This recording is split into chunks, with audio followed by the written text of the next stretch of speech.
الأصدقاء الأعزاء، الصديقات العزيزات في كل مكان، مرحبا. حكومة نظام الجولاني، حكومة جبهة النصرة، الحكومة السورية المؤقتة، أو هكذا يفترض بها أن تكون حكومة انتقالية مؤقتة، تتحفنا يوما إثر آخر بالمزيد من الدلائل والقرائن التي تؤكد بأنها حكومة مفروضة فرضًا على الشعب السوري، والشعب السوري المسكين لا حول له ولا قوة إلا التعامل مع هذه الحكومة المفروضة، ليس فقط من ائتلاف الإخوان المسلمين والسلفية الجهادية وحسب، وإنما من قبل المجتمع الدولي.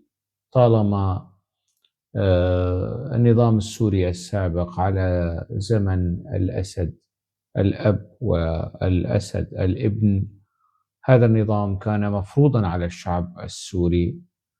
كذلك نظام الجولاني، نظام أبو محمد الجولاني. هذه الحكومة في تصريحات رموزها وأقطابها شيء، أو ليس شيء، أشياء كثيرة تفضح هشاشة منطق هذه الحكومة التي لا منطق له، وأخلاق هذه الحكومة التي لا أخلاق لها. يعني حكومة عديمة المنطق، عديمة الأخلاق، قائمة على التلفيق، تلفيق الأكاذيب، تلفيق الأخبار، الاستعانة على الحقائق بالتاريخ المزور، بالواقع المزور، نفس سلوكيات وأخلاق ومنطق النظام السابق، وبل أسوأ. في فترة الانتفاضة على النظام السوري السابق، كان النظام وأقطاب النظام يقولون ويكررون تلك السردية أنه الآتي سيكون أبشع، فقدر السوريين القبول بالبشاعة لكي يتجنبوا الأكثر بشاعة، مقاربة ما بين السيء والأسوأ، البشع والأكثر بشاعة. ويبدو لي أن هذه السردية وقت ذاك التي كنا نرفضها وننتقدها ونقول لا، يعني الموضوع ليس بهذا الشكل، اتضح أنه كنا على خطأ، أنه بالفعل الموجود حاليا أكثر بشاعة وشناعة وقباحة من النظام السوري السابق. هل هذا يعني أنه نقول أنه يا ليت اللي جرى ما كان؟ لا، أنا لست من أولئك الذين يعني يضعون العصي في عجلة التاريخ. هذا القيح الطائفي المتراكم، العنصري القومي المركب، هذه الوساخة المركبة، وساخة تاريخية طائفية سياسية، ينبغي لها أن تخرج حتى تتعافى هذه الأرض، تتعافى هذه البلاد مما تعانيه من أمراض مزمنة. لا يمكننا الحديث عن الديمقراطية والدولة الوطنية مع وجود هذه الميليشيات وهذه العقليات والطغم والشخصيات النتنة العفنة الموبوءة. لا يمكن التعويل على الجولاني والشيباني بهذا المنطق طالما يعني بقوا لقليق يعني ودمى تحركها أيدي تركية، أيدي أمريكية، أيدي روسية، ولاحقا أيدي إيرانية أيضا. من ولأنني يعني لا أتصيد الأخطاء الحكومة، وهذه ليست أخطاء، هذه خطايا، هذه قبائح، وهم يقدمون للمواطن السوري وللمتابع والمراقب السوري بمنتهى البساطة والسهولة هذه المواد التي يمكن التركيز عليها لمناقشة سلوك وانتقاد هذه السلوكيات وهذه الخطايا البشعة النتنة القبيحة والغبية يعني. وبالتالي أنا من واجبي أن أقدم كلاما أجده لزاما علي أخلاقيا وثقافيا، أن أقدم لحشد الجولاني كلاما بالضد من السردية التي يطرحونها، بالضد من الطمأنينة الأخلاقية والسياسية اللي بيعيشوها أو بيحاولوا يوهموا أنفسهم والحشود التابعة لهم أنه بالفعل أنه هنالك شيء يطمئن، شيء يمكن التعويل عليه لبناء مستقبل آمن ومستقر لسوريا، اعتمادا على حكمة وعبقرية الجولاني وعبقرية الشيباني. من تلك السخافات التي ينضح بها هذا النظام طغمة الشيباني، الدغيم، الجولاني، هذا الكلام. أحمد الشرع، والذي هو عيد الأم بنفس اليوم يعني. ففخامة الرئيس يعني أخبرهم بكل بساطة أنكم لو كنتم معنا، وهذا الأمر عندما نناقشه بشكل مشترك وهذه الملاحظة تكون يعني مدرجة من جانبكم، فبالتأكيد سيتم تعديل الأمر ويدرج الأمر، يعني ليس هي مسألة حياة وموت. على سبيل المثال كانوا يعني قد يعني شعروا ببعض الحزن لأن عيد النوروز لم يكن مدرجا في مرسوم فخامة الرئيس أحمد الشرع، والذي هو عيد الأم بنفس اليوم يعني. ففخامة الرئيس يعني أخبرهم بكل بساطة أنكم لو كنتم معنا، وهذا الأمر عندما نناقشه بشكل مشترك وهذه الملاحظة تكون يعني مدرجة من جانبكم، فبالتأكيد سيتم تعديل الأمر ويدرج الأمر، يعني ليس هي مسألة حياة وموت. يعلق الشيباني على الانتقادات التي وجهت لمرسوم فخامة رخامة قباحة السيد الرئيس أحمد الشرخ. يعلق مستنكرا أنه فخامة الرئيس أصدر هذا المرسوم ولم يتحدث عن الأعياد عيد النوروز، والسبب أنه الكرد ما كانوا موجودين وما ناقشونا في هذه العملية. هلا السفالة في هذا السلوك وفي هذه السردية يعني لا تقتصر على السلوك نفسه، بل التبريرات لهذا السلوك. التبريرات ينطبق عليها عذر أوقح من ذنب، عذر أوقح من ذنب، يعني التغافل أو القفز من فوق الأعياد الكردية والأعياد السريانية التي هي جزء أصيل من هوية سوريا، لا علاقة له بأنه الكرد موجودين ولا غير موجودين. ينبغي أصلا إذا كانت هنالك نية لدى هذه الطغمة الفاشية الحاكمة، لديها نية وقرار بإنصاف الكرد وإنصاف مكونات الشعب السوري، الموضوع لا يحتاج إلى وجود محامي دفاع عن هذه القضية لدى سلطة الجولاني التي تقدم نفسها وتصدر نفسها على أنه هي سلطة مختلفة عن سلطة البعث البائد، البعث السابق. فيبرر أنه السيد الرقيس والسيد الرخيص والرخيص الاثنين، يعني الجولاني، قال لهم بمنتهى البساطة أنه أنتم لم تكونوا معنا لكي تناقشوننا، نحن اتخذنا هذا القرار لأنه أنتم تتحملون مسؤولية الغياب. يا غبي، يا رئيس دبلوماسية الغباء والوقاحة والقباحة والشناعة والبشاعة، مو أنت لما سقط النظام وبلشت الحكومة الانتقالية تتشكل وأنت في حدا ساعدك أنه يكتب لك بوست على تويتر وتحاول أن تستقطب الكرد، ورحب الكرد بذلك الكلام، بذلك التعليق على منصة إكس للشيباني. هل كان هنالك يعني حاجة إلى وفود كردية أو ممثلين كرد حتى تطلق تلك التغريدة التي خدعت فيها أو خدعت بها الكرد؟ لا طبعا. وقت الحاجة، وقت موضوع الدجل والخداع، ما في حاجة لوجود قسد أو وجود المجلس الوطني الكردي. ما في داعي بتكذبوا وتطلقوا الكذب هكذا يعني.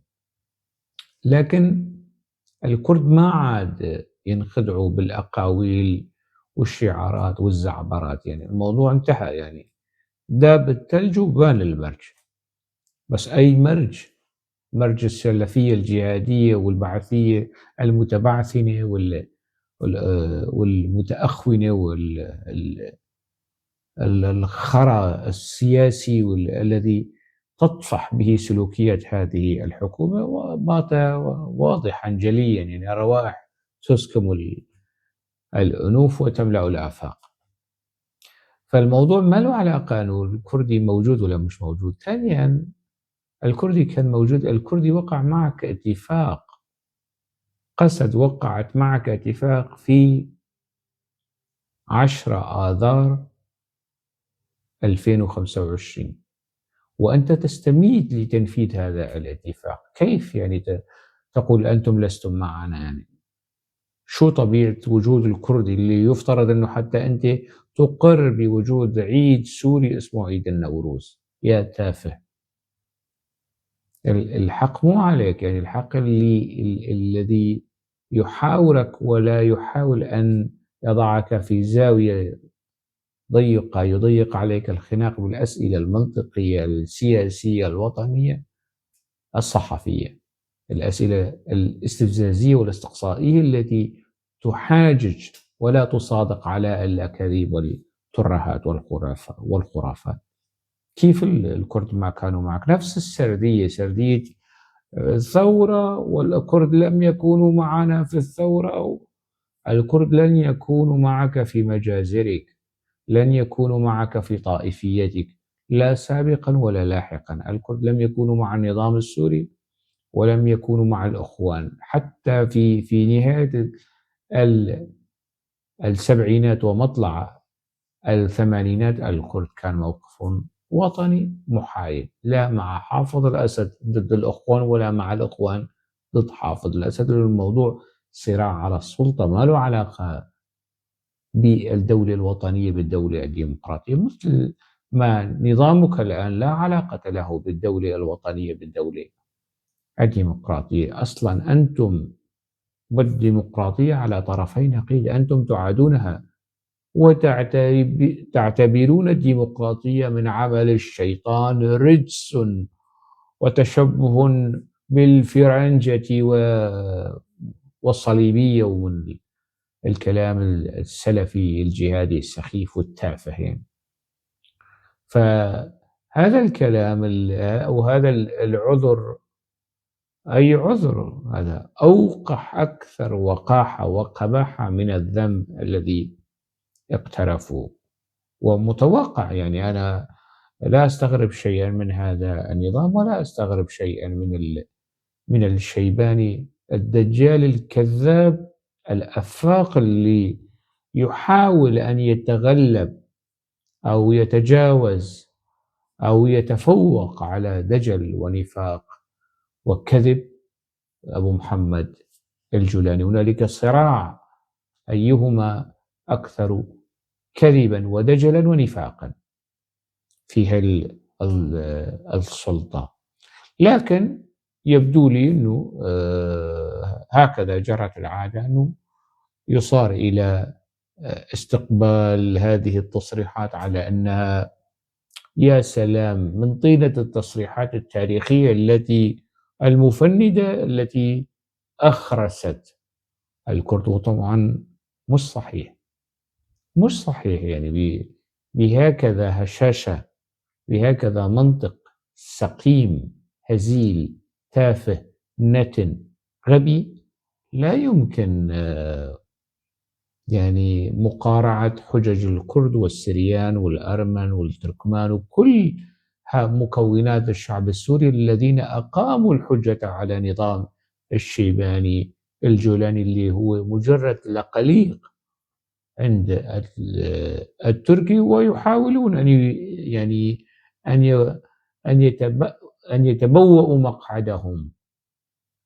يتبوأوا مقعدهم ويوسعوا من مستوى اللقلقة حتى يكونوا لقاليق عند الإسرائيلي وعند الأمريكي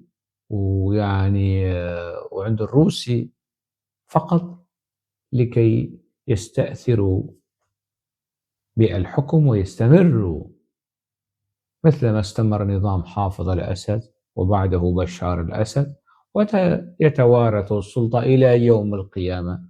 لكن هيهات، حلم إبليس في الجنة، يعني قد تستمر، قد تدوم لهم سنة سنتان ثلاث، لكن مع هذا السلوك، مع هذه العقلية، مع هذا المنطق لن تدوم لهم مثلما لم تدم لنظام بشار الأسد وحافظ الأسد.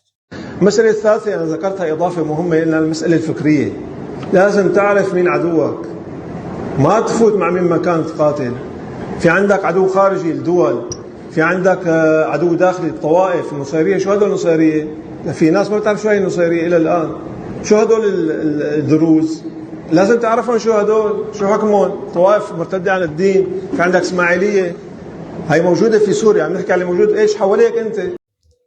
هذا الإرهابي الدجال الداعشي الحقيقي اسمه بسام الحصري، وكان يكنى بالأخلاق يعني في التنظيمات الجهادية، القاعدة وجبهة النصرة.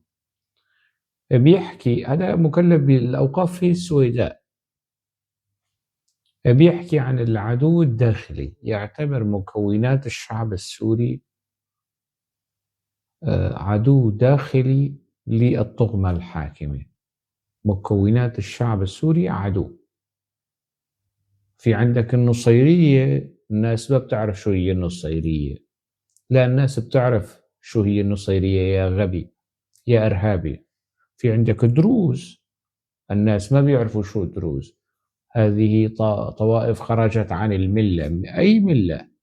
ملة الإرهاب، ملة الفكر الداعشي السلفي الجهادي، فكر أبو تيمية، ابن تيمية. أي ملة تقصد؟ يعني هذه المكونات خرجت عن الملة، سيعيدها إلى الملة، هذا بالحرب بالعداء. هذا داعشي.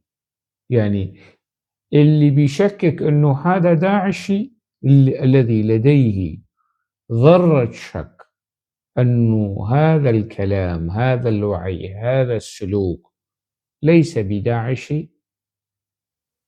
المشكك هو أيضا مشروع داعشي إن لم يكن داعشيا. يكون مثقف، يكون برهان غليون، يكون جورج صبرا، يطلع ميشيل كيلو من قبره ويجي ويقول وينفي. صادق جلال العظم يطلع من القبر وينفي انه هذا الكلام لا لا لا لا, لا، هذا مبالغ فيه، هذا ليس كلاما داعشيا. سأقول لهم ما أقوله الآن، كل من يبرر هذا المنطق، هذا السلوك، هذا الأداء، فهو داعشي، كائن من يكن، مسيحي، يساري، ناصري، بعثي، شو ما كان، هو داعشي. من ينظر إلى مكونات الشعب السوري على أنهم أعداء، يعتبرهم أعداء ويفهمهم لكي يتبين ويتأكد له يعني قدسية الحرب. قدسية الحرب أنه إزالة هذه المكونات هي يعني لقربى أو لمرضاة الله سبحانه وتعالى. هذا هو المنطق. نفس منطق الداعشي على زمن السلطنة العثمانية والفتاوى التي كانت تصدر لدعم المجازر في حق الأرمن والسريان والآشوريين وقت ذاك ما بين 1915 ولغاية 1917، والمجازر بدأت قبلها أيضا. يعني من يأتي ويشكك؟ مين عنده هذه الجرأة في الوقاحة أنه يقول عن هذا الكلام بأنه كلام وطني؟ أنه لا، أنتم فهمتم هذا الكلام على نحو خاطئ، وبالتالي موقفكم النقدي من هذا النظام هو موقف يعني فيه شيء من الغلو، فجور في الخصومة، أي فجور من الخصومة، أي فجور في الخصومة. بصريح العبارة يلقن الشعب السوري هذا السم الداعشي، أنه هذه المكونات عدو داخلي، عدو داخلي لا مناص من محاربته. تفهم العدو وتقتله. حكم الردة، تقيم عليهم حكم الردة، هؤلاء خرجوا من الملة. هذا داعشي ولا مو داعشي يا متعلمين يا بتوع المدارس؟ موجود في النظام، ومثل متايل بسام الحصري أبو أحمد أخلاق، مليان أخلاق، بشرشر أخلاق، مثل متايل في نظام الجولاني. الشيخ بسام الحصري شيخ أبو أحمد أخلاق داعش، أخلاق القاعدة وأخلاق النصر. مفروضين على الشعب السوري كردا وعربا مسيحيين وسريان ومسلمين على أنهم الإدارة الانتقالية المؤقتة، هذه إدارة انتقالية مؤقتة، هذه إدارة فاشية تحاول أن تكون آبدة مثل ما حاول نظام البعث أن يكون آبدا. أكتفي بهذا القدر، دمتم بألف خير.